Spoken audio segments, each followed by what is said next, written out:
नीरजा अशोक शर्मा का मुकाबला जोरदार होगा, लेकिन यहां पर अभिषेक सिंह को टिकट, अभिषेक सिंह जो मैं सोच पा रहा हूं ये रावत समाज से है संभवतया। अभिषेक सिंह रावत अगर ये है तो ये रावत समाज से हैं, ये मानकर चलिए आप। अभिषेक सिंह रावत जो कि भारतीय जनता पार्टी प्रदेश कार्यालय में अक्सर रहा करते थे और चंद्रशेखर के बेहद करीबी थे, जो मैं देख पा रहा हूं, क्योंकि अभिषेक सिंह रावत सिर्फ और सिर्फ वही नजर आते हैं उस क्षेत्र से जो कि मसूदा पुष्कर और इस क्षेत्र में एक्टिव थे और लगातार एक्टिव रहते थे। मैं वापस से तफसील से इस पूरी लिस्ट पर आप ऑपरेशन कर देता हूं कि यहां पर सबसे चौंकाने वाला नाम अगर कोई है तो चंद्रमोहन बटवाड़ा है। सुनील कोठारी को दिया जाए या चंद्रमोहन बटवाड़ा को दिया जाए, इस बात को लेकर संशय था। सुनील कोठारी मूल भारतीय जनता पार्टी के कार्यकर्ता है और भारतीय जनता पार्टी में एक सामान्य कार्यकर्ता के तौर पर काम करते रहे, विचार परिवार में एक्टिव रहे, लेकिन सुनील कोठारी की जगह चंद्रमोहन बटवाड़ा को मौका दिया गया क्योंकि वो खंडेलवाल है और वो जैन है। तो यहां पर जैनों की बहुतायत भी देखनी पड़ती है और खंडेलवालों की भी देखनी पड़ती है, दिगंबर जैन भी देखने पड़ते हैं और ओसवाल भी देखने पड़ते हैं। तो ऐसे में यहां पर चंद्रमोहन बटवाड़ा चौंकाने वाला नाम आया है। और गोपाल शर्मा ने एकदम से कमबैक किया है। जो सांगानेर में ताल ठोके हुए थे, उन्होंने अरुण चतुर्वेदी को के सामने अपने आप की ताकत दिखाते हुए, या कहा जाए कि अरुण चतुर्वेदी जैसे दिग्गज का टिकट कटवाते हुए टिकट यहां पर हासिल किया है। तो तय मानकर चलिए कि यहां पर दो पत्रकार थे, एक पत्रकार प्रताप राव और दूसरे गोपाल शर्मा। तो प्रताप राव का टिकट कट गया सांगानेर से और गोपाल शर्मा टिकट पाने में कारगर और सफल साबित हुए, जो कि विचार परिवार के लाडले माने जाते हैं, आरएसएस के लाडले माने जाते हैं और मिलनसार और मृदुभाषी भी हैं। और उन्होंने पत्रकारिता की शुरुआत जिस दौर में की थी, उस दौर में कार सेवा में भी वो गए थे। भैरव सिंह शेखावत उन्हें बड़ा पसंद करते थे। भैरव सिंह शेखावत के कहने से उन्होंने अखबार शुरू किया था।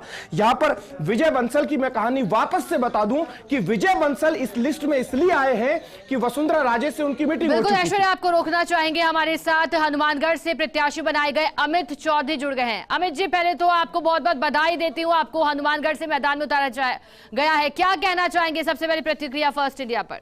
बहुत बहुत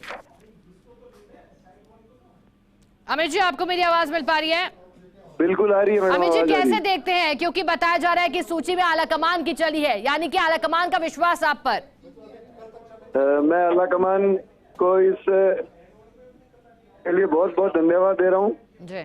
उन्होंने मुझ पे विश्वास किया, मेरे परिवार पे विश्वास किया। मैं भारतीय जनता पार्टी के आलाकमान है उनका बहुत बहुत आभारी हूँ इस बात पे। अमित जी, क्या मुद्दे रहने वाले हैं आपके, क्योंकि कांग्रेस तो दावा कर रही है कि फिर रिपीट होगा? देखिए, हमारे मुख्य रूप से कृषि प्रधान हमारे जिले हैं और यहाँ पे जो इन्होंने कर्जा माफी की 10 दिन में बात की थी, वो मुख्य मुद्दा था। इसके अलावा युवाओं को जो बेरोजगारी भत्ता देने का था, साथ ही साथ जो पेपर लीक का मामला। इसके साथ जब मैं लोकल बात करूँ मेरे मानगढ़ की, आदरणीय डॉक्टर राम प्रताप जी ने जो अनेकों योजनाएं यहाँ पे शुरू की थी, जो और कांग्रेस सरकार ने उनको लाके ठंडे बस्ते में रख दिया, ये सभी मुख्य मुद्दे होंगे हमारे जी। अमित जी, आपके सामने कांग्रेस ने भी उम्मीदवार को उतारा है, उनके लिए क्या कहना चाहेंगे? कितना कांटे का टक्कर इसे देख रहे हैं? देखिए, जो कांग्रेस का भ्रष्ट तंत्र इस प्रदेश में था, उससे मैं इस मुकाबले को कहीं कांटे का मुकाबला नहीं मानता। भारतीय जनता पार्टी की और आदरणीय मोदी जी की जो नीतियां हैं, उनके आधार पर हम लोग निश्चित तौर पे इस चुनाव को जीतेंगे।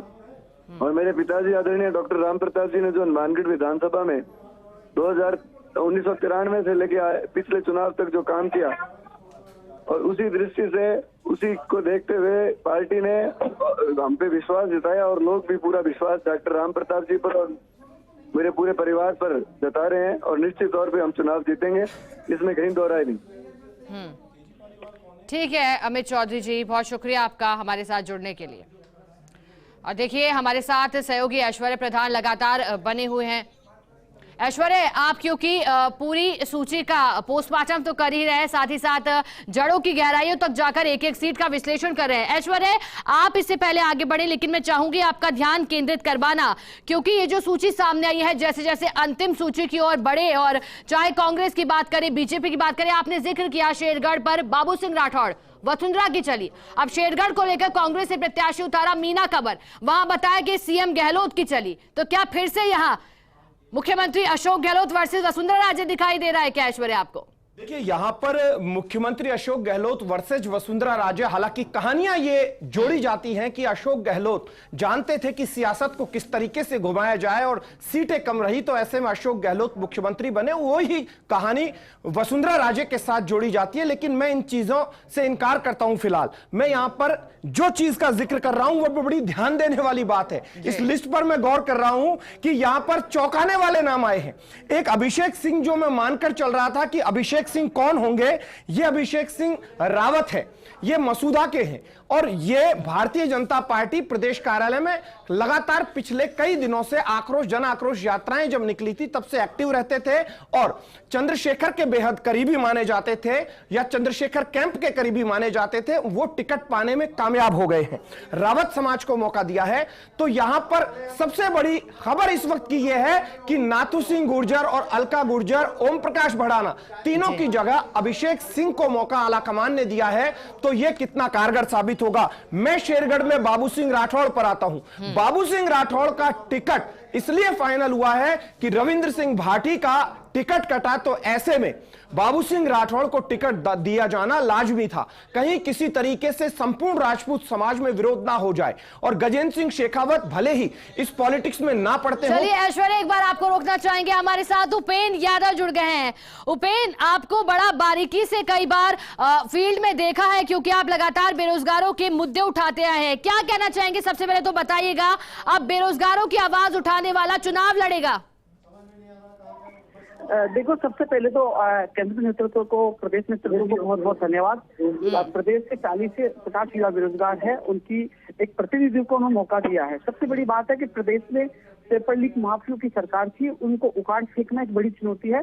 यशस्वी प्रधानमंत्री जी ने भी ये कहा था कि पेपर लीक माफियों को बख्शा नहीं जाएगा, क्योंकि आपने देखा दर्जनों पर पेपर लीक हुए थे। पेपर लीक की सीबीआई जांच हो, दोषियों को जेल में डाला जाए, लगातार रैलियां की, धरना प्रदर्शन किया। इन लोगों ने युवाओं के साथ न्याय करने के बजाय लाठीचार्ज किया, मुकदमे दर्ज किए।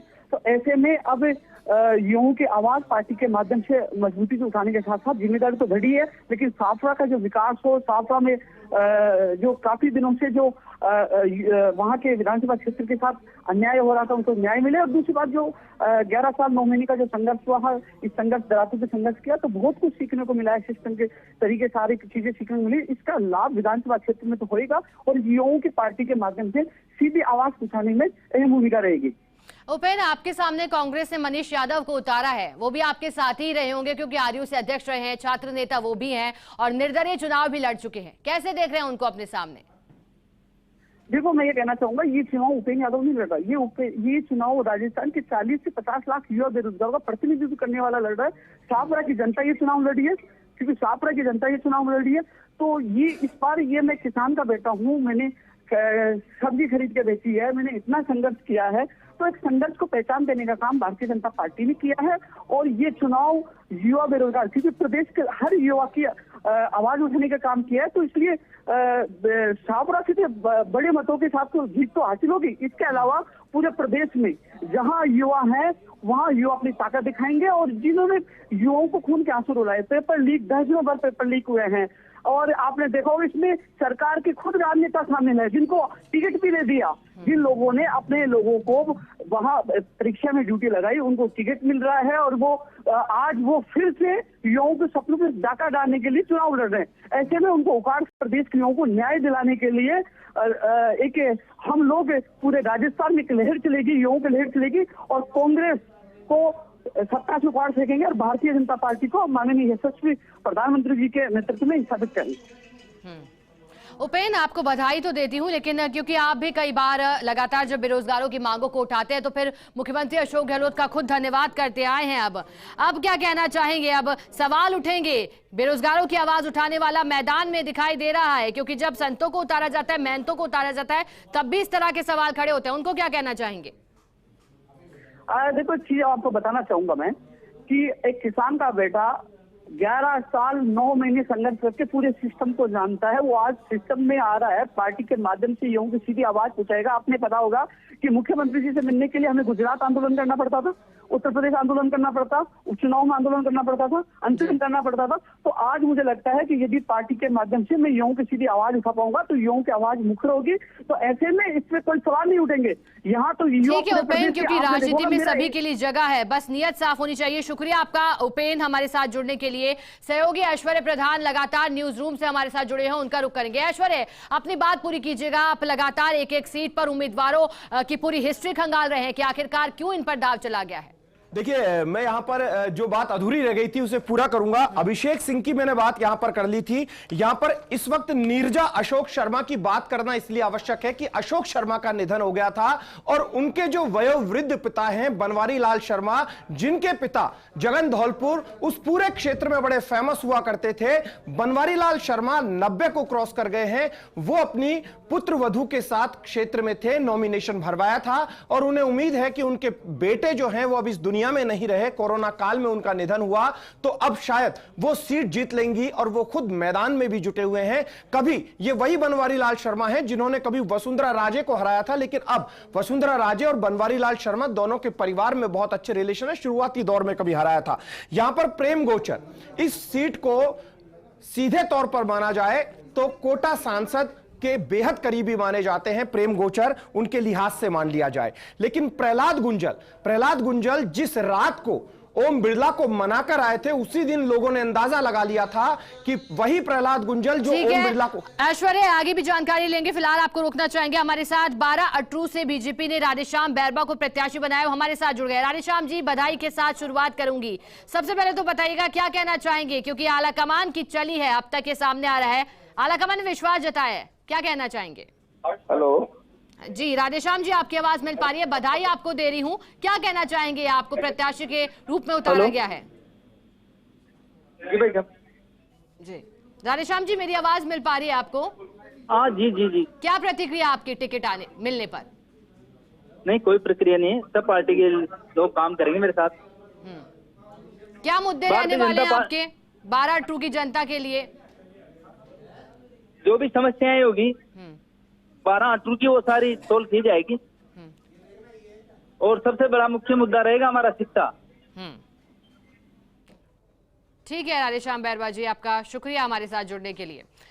हमारे साथ न्यूज रूम से सहयोगी ऐश्वर्य प्रधान लगातार जुड़े हैं, उनका रुख करेंगे। ऐश्वर्य, अपनी बात पूरा कीजिएगा। आप विश्लेषण कर रहे थे इस नामों को लेकर। मैं विश्लेषण यही कर रहा था कि जो मावली है, जहां धर्मनारायण जोशी को पार्टी टिकट देना चाहती थी लेकिन उन्होंने इनकार कर दिया था, हालांकि उनकी शुरुआती इच्छा इस बार उदयपुर को लेकर थी, तो यहां पर डॉक्टर केजी पालीवाल को टिकट क्यों दिया गया है, इसकी भी कहानी सुन लीजिए।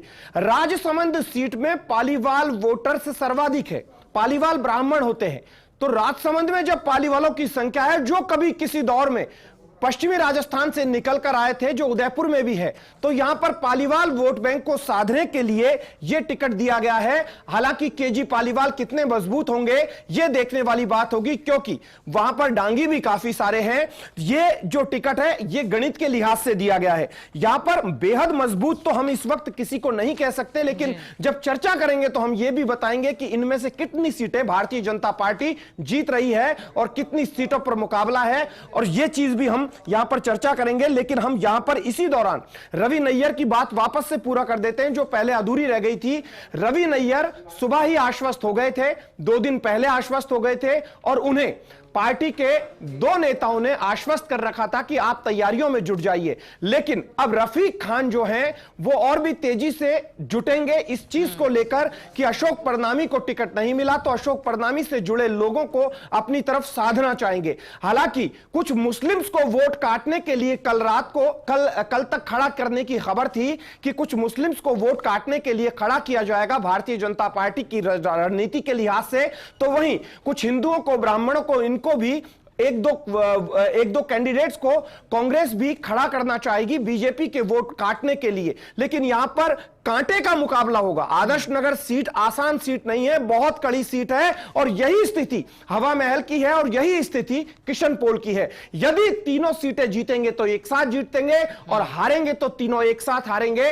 और सिविल लाइंस में गोपाल शर्मा का मुकाबला इस बार प्रताप सिंह खाचरियावास से है। यहां पर ब्राह्मण वोट बैंक सबसे ज्यादा है, तो यहां पर यह जो मुकाबला होगा यह भी बेहद रोचक होने वाला है, क्योंकि गोपाल शर्मा और प्रताप सिंह खाचरियावास भले ही एक दूसरे के यूनिवर्सिटी के दौर में एक दूसरे के साथी रहे हो, दोस्त रहे हो, मित्र रहे हो, जानकार रहे हो, जो भी रहे हो, लेकिन अब सियासत में एक दूसरे के आमने सामने होंगे। यहां पर इस सीट में प्रहलाद गुंजल की बात हो गई, अभिषेक सिंह की हमने बात कर ली, बाबू सिंह राठौड़ की बात हमने यहां पर कर ली, यहां पर अमित चौधरी, डॉक्टर राम प्रताप के कहने से टिकट दिया गया है, डॉक्टर राम प्रताप की सहमति से टिकट दिया गया है, क्योंकि उनकी उम्र ज्यादा हो गई थी। जब उनके परिवार को टिकट मिला है तो यह मानकर चलिए कि यह जो सीट है यह बहुत मजबूत सीट मानी जा सकती है। हालांकि मुकाबला कितना रोचक होगा यह देखने वाली बात होगी। चंद्रमोहन बटवाड़ा की हम बात कर चुके हैं, विजय बंसल की मैं बार बार बात कह रहा हूं कि वहां पर यश अग्रवाल थे, वहां पर गिरधारी तिवारी जो कि एक फकीरी अंदाज में रहने वाले एक सामान्य से कार्यकर्ता, जिनके पास बमुश्किल से एक सामान्य से ही कार्यकर्ता है, जैसे आरआर तिवारी है, भरतपुर का आरआर तिवारी मान लीजिए, गिरधारी तिवारी का टिकट कटा, लेकिन विजय बंसल जिनसे सुभाष गर्ग जानते थे कि विजय बंसल सामने आएंगे तो मुकाबला बहुत जोरदार होने वाला है, तो अब यह मुकाबला भरतपुर का जोरदार मुकाबला होगा, क्योंकि सामने सुभाष गर्ग और एक तरफ विजय बंसल, दोनों ही अग्रवाल एक सीट पर। हो सकता है कि यहां पर निर्दलीय कोई ब्राह्मण या जाट ताल ठोक दे, क्योंकि जाट जो है वो भी वहां पर पूरा अपनी दखल रखते हैं। यहीं पर अंशुमन सिंह भाटी का लक्ष्मण राघव बता भी चुके हैं, क्योंकि देवी सिंह भाटी जो है उनकी प्रतिष्ठा का भी प्रश्न है और वो चाहेंगे कि यहां पर अंशुमन सिंह भाटी जो है वो कमबैक करे। एक सीट बदली गई है, जो लगातार फर्स्ट इंडिया न्यूज पहले चला चुका था। यहां पर चंद्रमोहन बटवाड़ा की बात कर चुके हैं, यहां पर अभी थोड़ी देर पहले राधेश्याम बैरवा की बात कर ली है। राधेश्याम बैरवा का जो टिकट है ये इस तरीके से है कि ये भी जातिगत आधार पर बैलेंस किया गया। बैरवा समाज वहां बहुत है, मुझे याद आता है कि उस पूरे क्षेत्र में जाटव जो है वो पूर्वी राजस्थान में है, लेकिन बैरवा समाज काफी अच्छी संख्या में उस क्षेत्र में है, तो उसे भी साधने की कोशिश की गई है। यहां पर नीरजा अशोक शर्मा की हम बात कर चुके हैं, प्रेमचंद गोचर की बात कर चुके हैं। प्रेम गोचर जो बहुत अच्छे भारतीय जनता पार्टी के कार्यकर्ता माने गए हैं, लेकिन इस लिस्ट का मैं निचोड़ यहां पर बता दूं, इस लिस्ट का निचोड़ यह है कि यहां पर प्रयोग भारतीय जनता पार्टी ने जयपुर शहर में कर डाले हैं। अब ये प्रयोग या तो भारतीय जनता पार्टी को मजबूत बना देंगे या जो परिणाम है वो सभी के सामने होंगे। भारतीय जनता पार्टी के जयपुर शहर के प्रयोगों को लेकर कार्यकर्ताओं का रिस्पांस किस तरीके से आता है यह देखने वाली बात होगी, क्योंकि समाज सेवी रवि नैयर रहे हैं, पत्रकार गोपाल शर्मा रहे हैं, एक समाज सेवी एक पत्रकार, दो पर प्रयोग, तीसरे चंद्रमोहन बटवाड़ा जो कि बहुत पुराने कार्यकर्ता रहे हैं। तीनों ही प्रयोग भारतीय जनता पार्टी का माना जाएगा, ऐसा उम्मीद भारतीय जनता पार्टी करके चलती है। तो वहीं दूसरे जो क्षेत्र हैं उनमें जो टिकट माने जा रहे थे, इन सब में चौंकाने वाला उपेंद्र यादव का है, क्योंकि शाहपुरा जहां पर जाट सर्वाधिक है वहां पर पिछले दिनों मेरे पास फोन भी आया था, हरि बल्लीवाल करके एक ट्रांसपोर्टर है, उनका फोन आया, और वहीं मुकेश बड़बड़वाल जो कल वसुंधरा राजे से मिले थे और सीपी जोशी से मिले थे, उनमें से कोई एक निर्दलीय ताल ठोक सकता है। लेकिन एक संभावना यहां पर आलोक की है, यदि आलोक निर्दलीय ताल ठोकते हैं या आलोक की धर्मपत्नी निर्दलीय ताल ठोकती है तो मुकाबला बेहद रोचक होगा। लेकिन इस सीट के जरिए आमेर को भी साधने की कोशिश की गई है, इस सीट से चौमू को भी साधने की कोशिश की गई है, श्री माधोपुर को भी साधने की कोशिश की गई है, क्योंकि रामलाल, सतीश पूनिया और ये जो पूरी बेल्ट है ग्रामीण की, इसको साधा जाएगा। और उपेंद्र यादव को इसलिए भी टिकट दिया गया है क्योंकि झोटवाड़ा में भी Yadav vote bank Bharatiya Janata party को चाहिए। और उपेंद्र यादव पिछले दिनों जब राजेंद्र राठौड़ से मुलाकात करने पहुंचे थे और बड़े आश्वस्त थे, उपेंद्र यादव को हालांकि इससे पहले जब पिछली बार चुनाव हुए थे उस वक्त कांग्रेस और भारतीय जनता